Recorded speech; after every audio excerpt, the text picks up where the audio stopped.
Bienvenidos a Claro y Directo, un programa de LR+. El día de hoy quiero dedicar el programa completo a un tema que es realmente preocupante, importante, y que es el de el impacto económico de la inseguridad, del avance del crimen organizado, de la delincuencia sobre la marcha económica del país, sobre las familias, sobre las empresas. Y para ello he invitado al exministro de Economía, Miguel Castilla, porque él ha estado escribiendo sobre el tema, escribió un artículo en el diario Gestión hace unas semanas que se llama Inversión pública en seguridad carece de eficiencia. No es el único economista preocupado sobre el tema. El economista Carlos Casas, de la Universidad del Pacífico, escribió también sobre crecimiento económico e inseguridad. Y hace poco un grupo de gremios empresariales, todos los gremios se presentaron juntos y lo que señalaron es que se perdieron en el Perú 35.000 millones de soles por la criminalidad en el año 2023. ¿Cuánto nos afecta? Para eso vamos a conversar con el exministro Miguel Castilla. Miguel, bienvenido al programa. Gracias, Augusto, por la entrevista. Ahí está la pregunta. ¿Cuánto nos afecta la inseguridad? ¿Es un tema de que te roban el celular y listo, pones un guachimán y se acabó el asunto? ¿O hay un daño mayor que se está produciendo en empresas, familias, en la perspectiva económica? Mira, hay distintas formas de tener una aproximación al impacto económico de la criminalidad, que como sabemos es el primer problema identificado por los peruanos y creo que es un tope para poder seguir creciendo más. Si uno toma lo que se gasta todos los años, lo que gasta en la función de seguridad y orden interno el Estado, hablando de los tres niveles de gobierno, el Ministerio del Interior en particular, son más o menos 15.000 millones de soles. Eso es más o menos 1,5 puntos del PBI. Luego está lo que gastan los privados, porque ahí estudios del BID han estimado que más o menos el 7% de los ingresos de las empresas va a seguridad, servicios de seguridad privada, 7%. guachimanes, digamos, cualquier tipo de servicio de seguridad. Y eso lo hemos actualizado y probablemente ese número de 7% esté más cercano hoy en día al 10%, lo que significa que son otros 15.000 millones de soles que se gastan en seguridad privada. Entonces, ya el costo de la seguridad privada equivale a lo que el Estado supuestamente invierte en la materia y eso ya más de 3 puntos del PBI. Y yo diría que ese es el piso, porque hay un costo no cuantificado de inversiones que no se dan en el país o de decisiones que se comienzan a pasar en el tiempo, a postergar, porque no hay las condiciones para la integridad física y lo estamos viendo ya notoriamente en el caso de la minería, en el caso de Patás y muchos otros negocios que tienen que pagar cupos, extorsiones, y esto se ha convertido en una cosa cotidiana que probablemente apunte a como mínimo esos 35.000 o más millones de soles que se ha calculado recientemente. Entonces, hay una afectación muy grande más allá de la imagen deteriorada del país que se está convirtiendo francamente en un país donde hacer negocios es muy difícil, no solamente por la tramitología, sino porque ya la integridad física se ve comprometida. Miguel, cuando se habla que están gastando en promedio las empresas alrededor de un 10% de sus ingresos, ¿no? De sus ventas, ¿a eso te refieres en el rubro de Así es. seguridad? Es una manera de saber si es poco o es mucho, hay cálculos o estimados en la región, en el mundo, cuánto suele gastar una empresa. Hay rubros en que son mucho más riesgosos, otros menos, pero en promedio, ¿cuánto es lo que una empresa en una economía gasta en seguridad? ¿Es muy lejos? ¿Es más del 10%? ¿Es menos del 10%? Yo creo que, de hecho, el estudio del BID hace una serie de benchmarks y de referencias y probablemente estemos muy por encima del promedio que tiende a ser en torno a 4 a 5% de los ingresos. Entonces, si estamos hablando que la última medición que se hizo sobre una encuesta a empresas arrojaba 7% y el estimado que estamos nosotros calculando es que probablemente esto se haya incrementado fácilmente hacia un 8, 9 o hasta 10%, estamos muy por encima del promedio de América Latina, donde hay mucha heterogeneidad, hay países que gastan mucho menos, pero esto se torna en un impuesto, en una carga que ciertamente distrae recursos de usos productivos, de ampliar planta, de dedicarse a otro tipo de cuestiones que tienen una rentabilidad social mucho mayor y económica mucho mayor que gastarlo pues en seguridad como viene ocurriendo. Un dato anecdótico, Augusto, es en conversaciones que he tenido con algunas empresas mineras que de hecho se ubican en la zona de influencia de Patás, en La Mm, Libertad, ellos han incrementado los gastos de seguridad en casi 10 veces en los últimos claro. años. Y pese a ello, sigue descontrolada la violencia, como hemos visto en los lamentables y repudiables hechos de violencia que hemos presenciado recientemente. Ahí, Miguel, yo sabía que Minera Poderosa tiene un equipo de seguridad de alrededor de 1.200 personas. Eso ya casi es un ejército como que, particular para poder, porque además son 10.000 personas que hay que pagarle sueldos, comida, rancho, que se podría utilizar. Hay unas personas para producir, no para cuidarse, y que es una expresión de la falta de seguridad que el Estado ofrece, ¿no?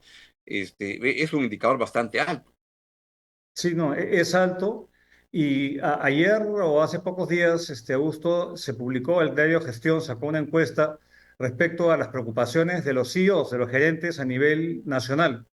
Y el problema número uno es justamente la inseguridad y el costo de la violencia que ya abarca a todo nivel. No solamente son los grandes industriales, sino es la extorsión, que de hecho cálculos de evidencia que hemos estado trabajando con un centro de investigación ubicado en El Salvador, muestra que la extorsión en los últimos 5 años se ha multiplicado 8 veces.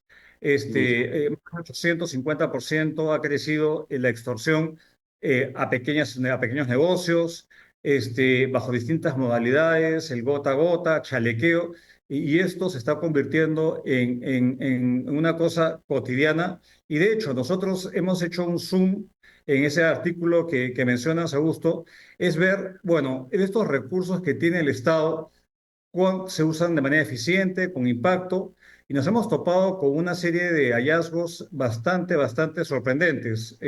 Uno de ellos, por ejemplo, es que del presupuesto de inversiones que tiene el Ministerio del Interior, por ejemplo, que no es menor, vale decir, no, quitando todo lo que es el pago de planilla de policías, pensiones, tú tienes que el 80% de obras de ese sector están paralizadas.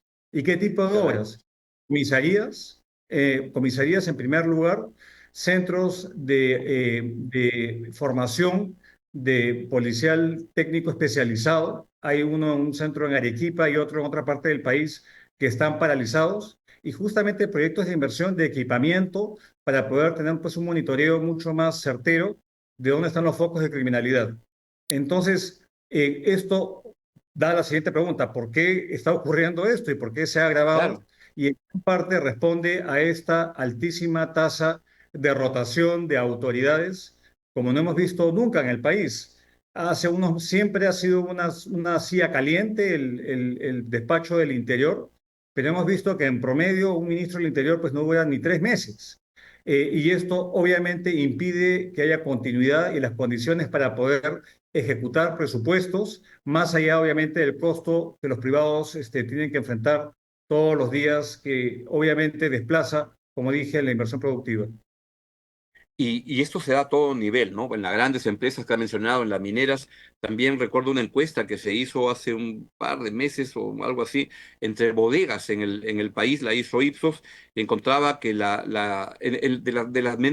sí, era entre bodegas y encuestadas 1.500, 1.050 bodegas. El principal problema que enfrentan los negocios para crecer a este nivel de las MIPES es el de la inseguridad y la extorsión. Y segundo, las coimas y la corrupción que viene de los municipios. Pero es el tema que vamos a verlo en otra oportunidad. La inseguridad afecta tremendamente a las pequeñas empresas, ¿no? Lo que tienen menos capacidad de defenderse que las grandes. Sí, y algo curioso para ahondar en ese tema justamente es que tradicionalmente el mayor escollo que han enfrentado a las pequeñas empresas, los pequeños emprendimientos, ha sido el costo del financiamiento. Eso ha sido por años el problema central, y eso ha sido desplazado por la extorsión y por la inseguridad y por los cupos que tienen que pagar.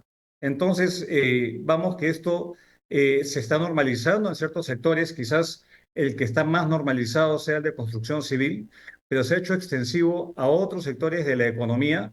Y obviamente lo que vemos es que esto, en mi criterio, es producto de un país que pues ha perdido el foco de lo que es importante, carece de una estrategia, un gobierno que está absolutamente enfocado en temas que distan de los adecuados, más involucrados en los problemas personales de la presidenta y que han dejado pues un país al libre albedrío. Y peor aún, un Congreso que legisla en detrimento de la seguridad nacional, como lo hemos visto en la forma como le quitaron ciertos dientes a normas que había aprobado el Ejecutivo para luchar contra la minería ilegal, por ejemplo.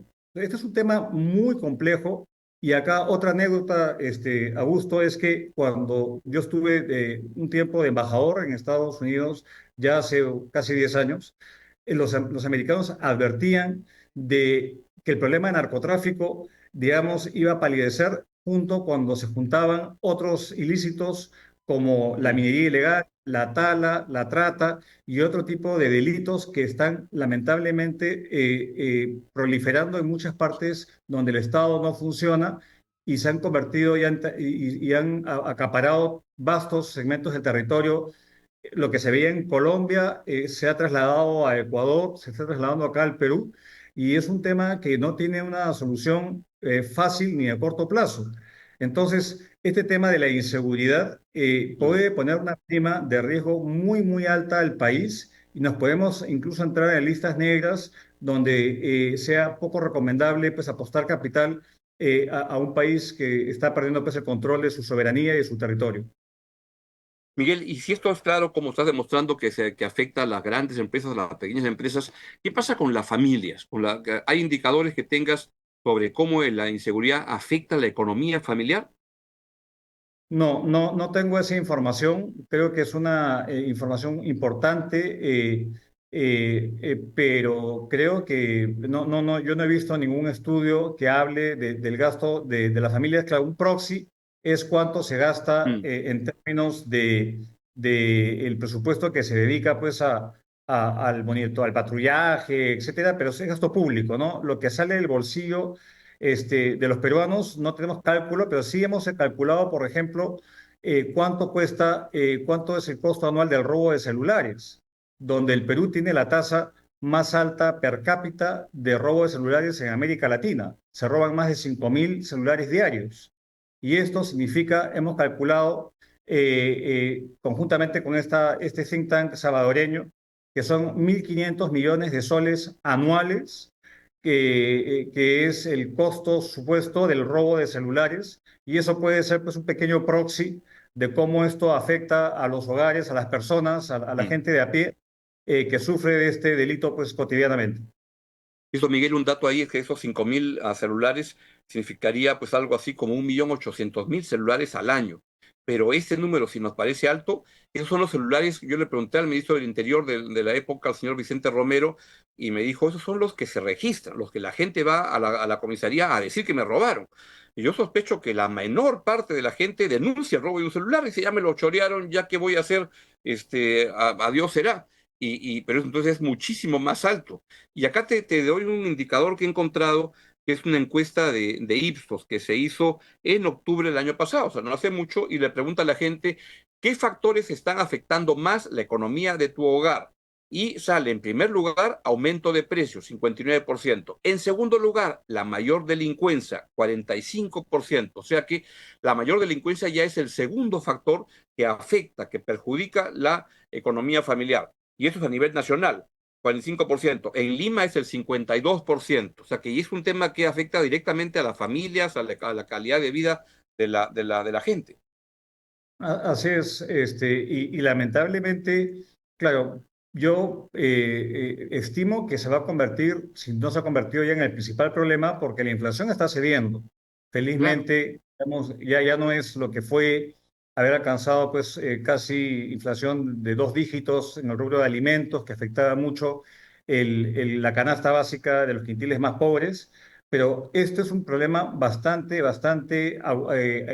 digamos, centrado en segmentos populares, donde hay, digamos, un costo que yo creo que lo hemos sufragado en el pasado cuando teníamos el terrorismo, ¿no? En el terrorismo, que muchos no se acordarán, había un costo de simplemente sobrevivir y que no cayera pues una bomba, y eso cortaba también la propensión a gastar, a consumir. Entonces hay efectos incluso psicológicos, y cognitivos de vivir en un entorno donde hay impunidad, donde hay violencia y donde no hay un control efectivo de parte de las fuerzas del orden. Entonces, es un tema muy serio y si uno escucha, Augusto, las Mm, propuestas, ninguna de las propuestas para encarar este flagelo nada. parece que está funcionando, pues ni decretar estados de emergencia, ni irse por pues, mano dura, ni cuestiones que son bastante extremistas resuelven el problema, un problema que se está haciendo bastante estructural y que lamentablemente la clase política pues está absolutamente en otra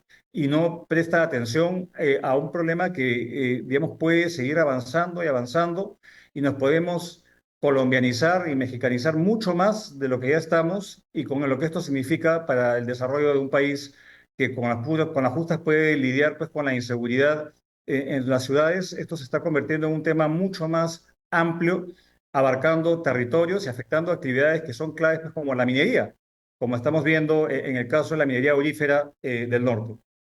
Totalmente. Miguel, y en el otro lado del mostrador, pues estamos hablando de los ladrones que roban a la gente, hablemos de los otros, perdón, no los otros ladrones. ¿Qué hace el Estado? ¿Cómo está gastando en seguridad? Por tu artículo que mencionaba, tú hablabas de la inversión pública en seguridad carece de eficiencia. ¿Cómo está funcionando el gasto? ¿Cómo está gastando y cómo el Estado en el rubro de seguridad? Mira, en seguridad nosotros hemos venido desarrollando en Vidensa un indicador para salirnos de lo que tiene que ver con la ejecución del presupuesto, porque muchas veces hemos medido la efectividad, la eficiencia, si es que un gobierno regional, un municipio o un ministerio gastaba todo su presupuesto. Y lo que hemos encontrado es que tenemos casos muy notorios como el de Ancash, cuando el gobernador regional gastaba el 100% de su presupuesto, y resultó ser pues una persona Así es. absolutamente, digamos, hoy día sentenciada por corrupción.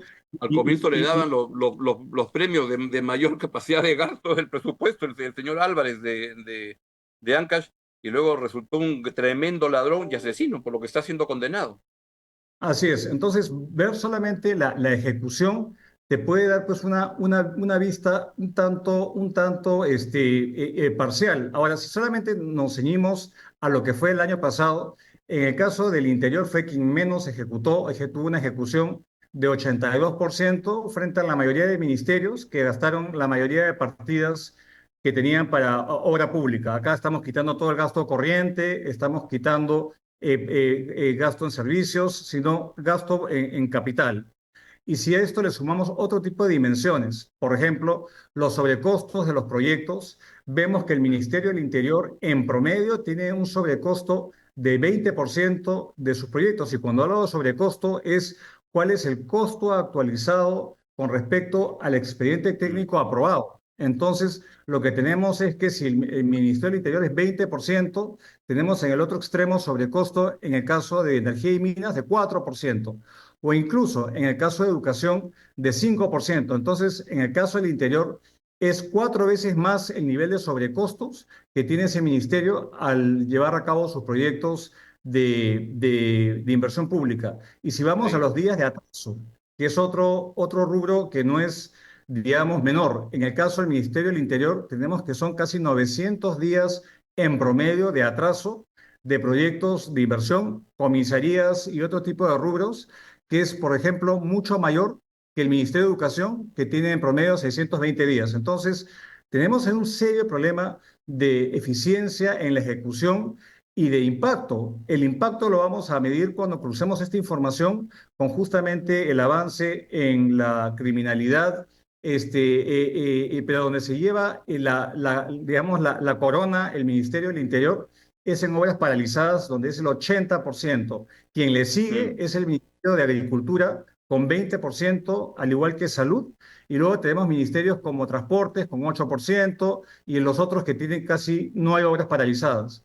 Pero es inconcebible, Augusto, que el 80% de las obras de ese sector, que es tan clave para la seguridad del país, pues estén paradas o en arbitrajes o por perfiles técnicos mal elaborados. Y yo creo que una de las razones, no la única, tiene que ver con esta precariedad institucional y esta altísima volatilidad que ha caracterizado ese sector y que tiende a agudizarse y que no vemos cuándo culmine, ¿no? Yo he visto en otro diario, por ejemplo, la lista de la cantidad de ministros del Interior que tuvo Castillo y al paso Así que es. va, la DINA lo va a igualar probablemente. Entonces ahí tenemos un problema bastante serio de falta de continuidad y falta de capacidad mínima para abarcar un tema que es crucial en el bienestar nacional.